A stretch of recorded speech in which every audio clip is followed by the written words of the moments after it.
One day, Mike arrived late to the station. He tried to slide in when no one was looking. But up above from the ballast chute, Bert saw clear as day. You're late. And you're ugly, so we'll call it even. Mike, you're late.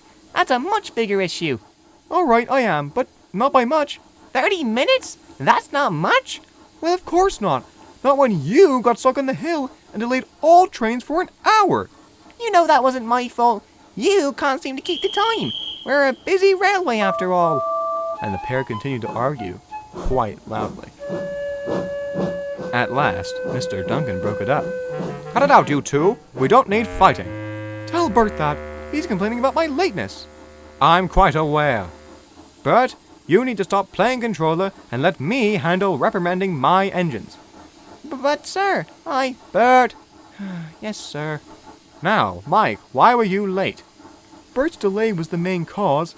I was able to begin making time again, but then we confronted a cow on the line. We had to wait for the farmer. Did you blow your whistle off again? Bert!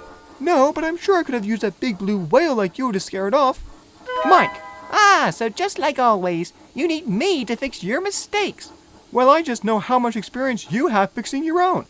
You're a horrid engine. Oh, am I now? Enough! Bert, go to the shed immediately.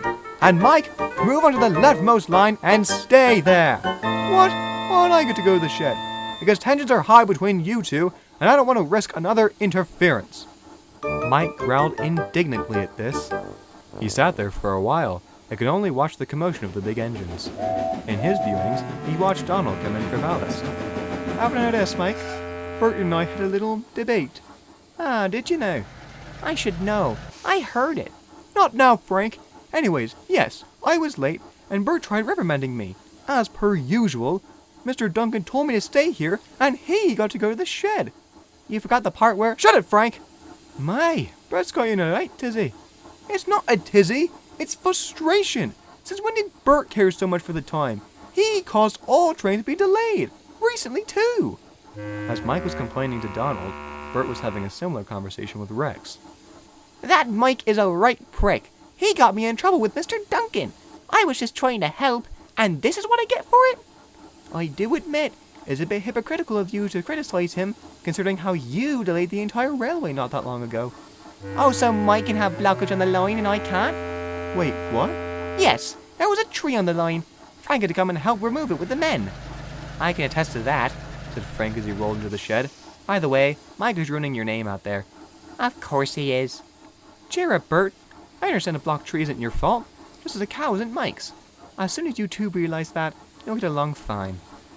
I'm afraid things didn't get as better as Rex had hoped. Whenever the two engines saw each other, they glared in a way that seemed one would push the other off the rails in a heartbeat. Mr. Duncan even had to put them tender to tender in the shed. But soon, there would be even more trouble. Bert was puffing along one morning with a ballast train. He hadn't been feeling right all day, but decided to push through with work anyway. Soon he reached a small hill. He had no trouble climbing it, but when he reached the top, he couldn't pin his brakes. Soon enough, Bert was out of control and careening down the other side. Help! Help! He cried. Just then he saw Mike, waiting in a siding for Bert to pass. Mike! Help! I can't stop! My goodness! Quickly, driver! We must help him! He called to his driver, and they gave chase. Mike struggled to catch up with Bert's rapid pace. With great effort, he reached the train. Mike, please, help! I'm on it! Mike shot forward and gave Bert a shove. Mike, please, not now! Cool it, Bert! The bump just helped me couple up to you. They passed the shed, and the yard loomed in the distance. Stop, Mike! Now or never! Mike forced his brakes on hard. They rolled up the chute, which slowed their momentum. The buffers loomed ahead. Bert shut his eyes and prepared for the worst.